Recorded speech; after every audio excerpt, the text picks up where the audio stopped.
Votarea pe parcursul zilei. Alegătorii pot să voteze în intervalul orelor 7-21.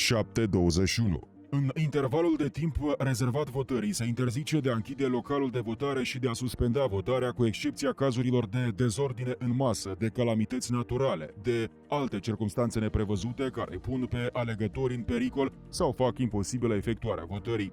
Votarea se efectuează doar în baza buletinului de identitate al cetățeanului Republicii Moldova cu fișa de însoțire care confirmă domiciliul sau reședința alegătorului pe teritoriul secției de votare, ori în baza buletinului de identitate provizoriu cu mențiunile privind cetățenia Republicii Moldova și domiciliul titularului. Pentru exercitarea dreptului de vot în secțiile de votare constituite peste hotarele Republicii Moldova, votarea se va efectua doar cu prezentarea unuia din actele de identitate, pașaportul de cetățean al Republicii Moldova, chiar dacă acesta este expirat, buletinul de identitate al cetățeanului Republicii Moldova. Persoanele care satisfac serviciul civil vor vota ulterior prezentării legitimației de serviciu pentru militari intermeni, livretul eliberat de Centrul Serviciului Civil. La intrarea în secția de votare, alegătorul prezintă buletinul de identitate spre verificare la operatorii SIAS Alegeri.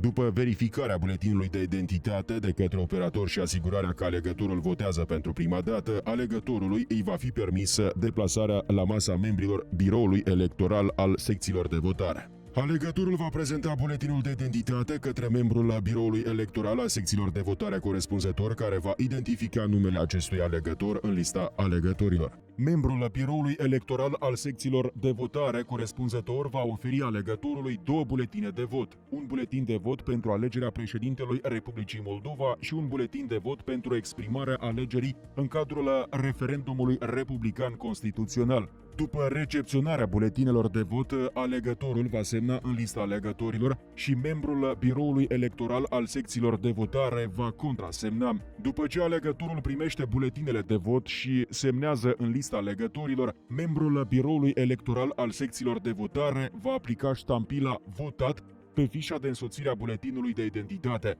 Alegătorul se deplasează la cabina de vot. În cazul în care alegătorul din anumite motive nu poate să aplice ștampila în buletinul de vot, acesta poate invita o altă persoană să intre în cabina de vot în scop de asistență. Totuși, persoana invitată nu poate fi membru al biroului electoral al secțiilor de votare, reprezentant sau observator. După finisarea votării în cabina de vot, alegătorul va introduce ambele buletine de vot în urna de vot. În cazul în care alegătorul va completa buletinul de vot în mod eronat, la solicitarea sa și doar o singură dată, membrii biroului electoral al secțiilor de votare sunt obligați să elibereze un buletin de vot adițional, anulându-l pe cel precedent. Faptul dat se menționează în procesul verbal cu privire la votare și în lista electorală. Nu se permite scoaterea buletinilor de vot în afara secțiilor de votare. La fiecare 3 ore, președintele secției de votare transmite la Comisia Electorală Centrală rezultatele privind rata de participare al alegătorilor.